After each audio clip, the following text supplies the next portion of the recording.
ከኩስመናም ወደ ተለወጠ ቁመና ተሸጋግሯል።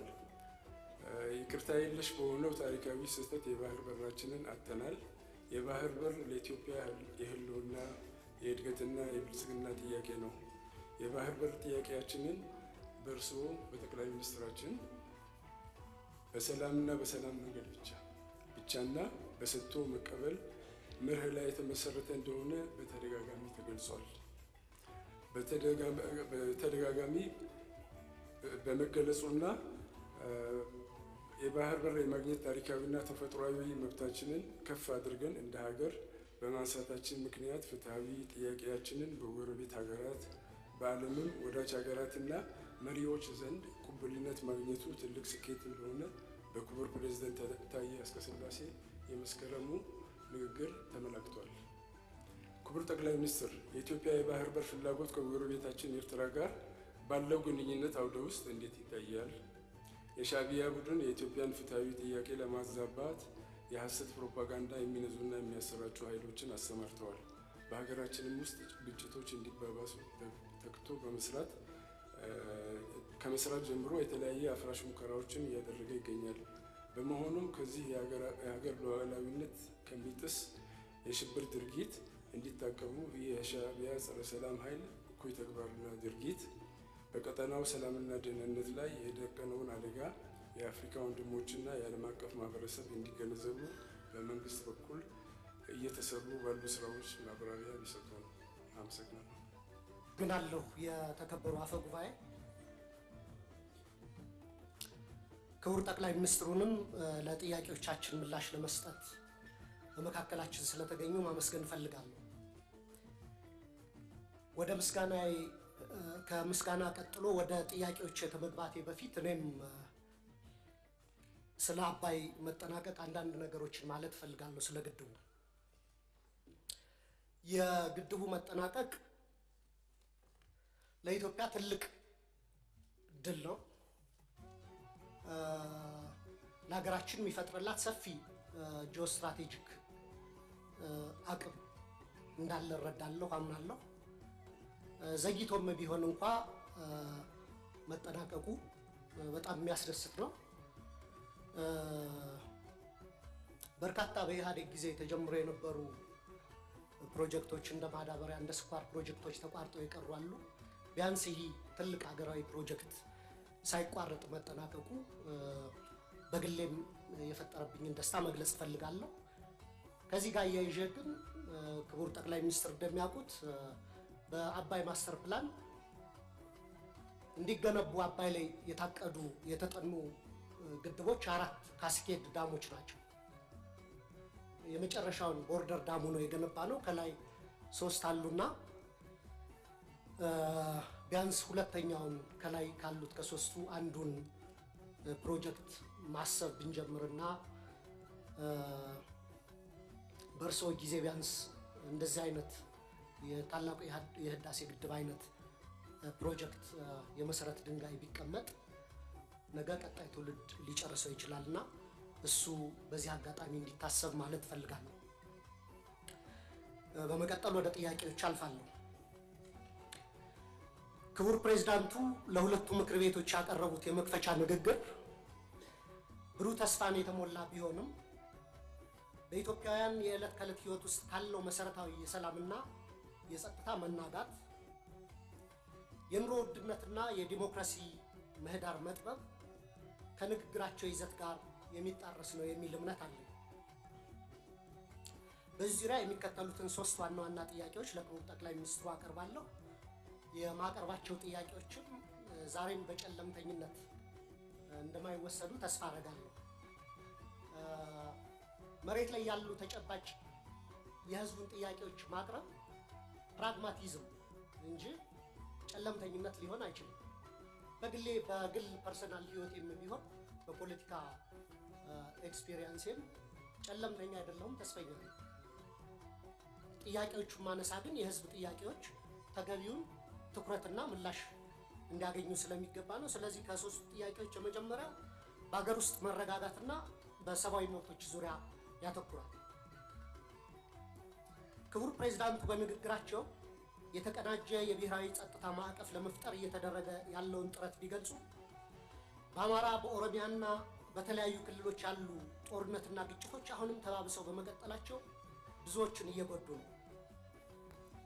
ክቡር ጠቅላይ ሚኒስትሩ እንደ ጸጥታ ኃይሎች መሪነት ካለፈው ዓመት ወዲህ በአማራና በኦሮሚያ ክልሎች በእነዚህ ጦርነቶች ምክንያት የተጎዱትን ሲቪሊያኖችና የሲቪሊያን መሰረተ ልማቶች ቁጥር በግልጽ ሊገልጹልን ይችላሉ ወይ?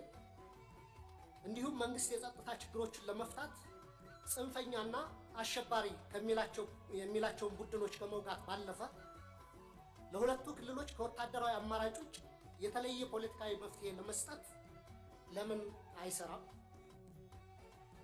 የኢትዮጵያ ሕዝብ የእርስ በርስ ጦርነት አንገፍግፎታል። በሀገር ውስጥ ተንቀሳቅሶ ሰርቶ መብላት ከብዶታል። አገራችንም እንደ ኮሎምቢያ ከውስጥ ታጣቂዎች ጋር 50 ዓመታትን እየተዋጋች ልትቀጥል አትችልም። ከዚሁ ጋር በተያያዘ በሀገር አቀፍ ደረጃ በስፋት እየተዘገበ ያለው የፖለቲካና የህሊና እስረኞች ጉዳይ እልባት እንዲሰጠው፣ እስረኞችም የተፋጠነ ፍትህ እንዲሰጣቸው በተደጋጋሚ ብንጠይቅም የፖለቲካ አቅጣጫ የተሰጠበት በሚመስል መልኩ በተደጋጋሚ የፍርድ ቤት ቀጠሮ ያለ ፍርድ እየተንገላቱ ነው። ቤተሰቦቻቸውም ከፍተኛ ችግር ላይ ወድቀዋል። የህግ የበላይነት በማስከበር ስም የሚፈጸሙ የዘፈቀድ የፖለቲካ እስሮች ለሚመጣው 7ኛው ዙር ሀገራዊ ምርጫ ፍትሃዊ፣ ነፃና ታማኝነት ያለው እንዳይሆን ላለማድረጉ መንግስት ምን ዋስትና ይሰጣል? 2 ስለ ኢኮኖሚ ሁኔታና የኑሮ ውድነት መንግስት የሀገር ውስጥ የምርት እድገትና የዋጋ ግሽበት ዝቅ ማለቱን ቢገልጽም የዜጎች ኑሮ ሁኔታ በከፍተኛ ደረጃ ከዕለት ወደ ዕለት እየተባባሰ ነው። የዓለም ባንክ በቅርቡ ያወጣው መረጃ እንደሚጠቁመው የኢትዮጵያ የድህነት ምጣኔ በ2 ዲጂት አድጎ ወደ 43% እንደሚያሻቅብ ገልጿል። ይህ ማለት ከሁለት ኢትዮጵያውያን አንዱ በድህነት አረንቋ ውስጥ ይገኛሉ ማለት ነው። ስለዚህ አንደኛ ኑሮ ውድነትና የድህነት ቅነሳን በተመለከተ መንግስት በሚያቀርባቸው ይፋዊ ስታቲስቲክስና በህዝብ የዕለት ከዕለት ኑሮ መካከል ያለውን ሰፊ ልዩነት እንዴት ሊያብራራልን ይችላል?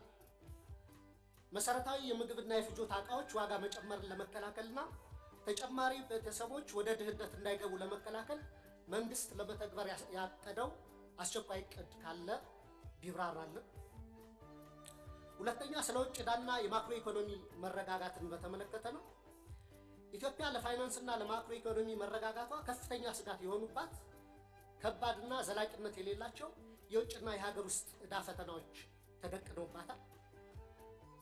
አገሪቱ በአሁኑ ወቅት ከፍተኛ የዕዳ ጫና ወይም ዴት ዲስትረስ ውስጥ የምትገኝ ሲሆን በቡድን 20 የጋራ ማዕቀፍ ውስጥ ውስብስብ የሆነ የዕዳ ማስተካከያ ወይም ሪስትራክቸሪንግ ሂደት እያካሄደች ነው። ከዩሮቦንድ አበዳሪዎች ጋር ሲካሄድ የነበረው ተስፋ ሰጪ የዕዳ መልሶ ማዋቀር ንግግሮችም መበላሸታቸው ተዘግቧል። በውጭ ምንዛሪ ገበያው በባንክና በትይዩ ገበያው መካከል ያለው ክፍተት ከቀን ወደ ቀን እየሰፋ ነው። ከነዚህ ተግዳሮቶች አኳያ መንግስት ማህበራዊ ወጪዎችን ሳይቀንስ ያሉብንን ከፍተኛ የውጭ ዕዳ ለመክፈልና የፋይናንስ ክፍተቱን ለመሸፈን እየሰራ ያለው ስራ ምንድን ነው? በመጨረሻ ከውጭ ግንኙነትና ከባህር በር ጉዳይ የሚያያዙ ነው።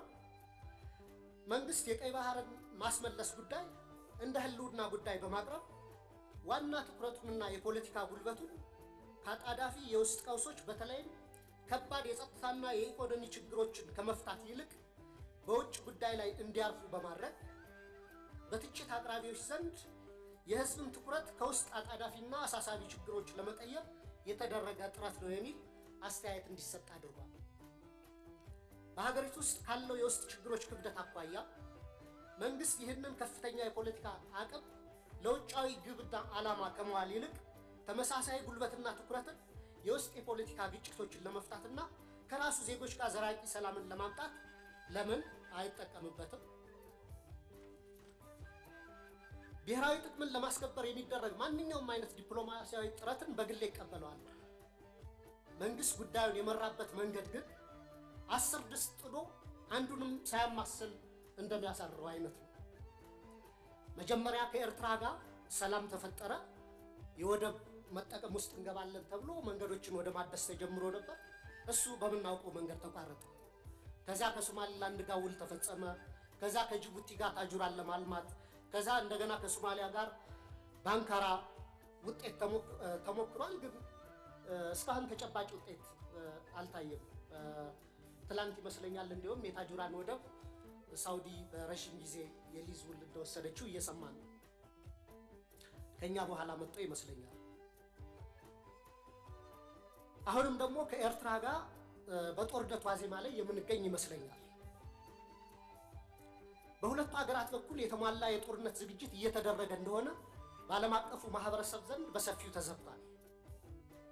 የፌዴራል መንግስቱ ከትግራይ ኃይሎች ጋርም ከፍተኛ መካረር ውስጥ እንደገባ ግልጽ ነው። ክቡር ጠቅላይ ሚኒስትር፣ ሁላችንም ካለፈው ጥፋቶቻችን ለምን አንማርም? እንደ ሀገር ስንት ትውልድ በጦርነት እየበላን እንቀጥላለን?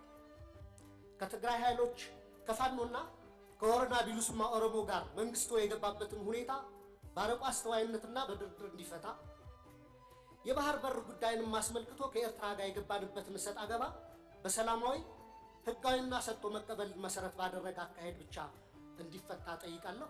አመሰግናለሁ። እሾ ስለወጋው አያነክስም። ኢትዮጵያ በአባይና በቀይ ባህር መካከል የተፈጠረች አገር ናት። ከአክሱም ዘመነ መንግስት ጀምሮ ያለፈ ታሪካችን የሚያረጋግጠው እድገቷም ይሁን ውድቀቷ ከሁለቱ ውሃዎች ጋር የተሳሰረ መሆኑን ነው።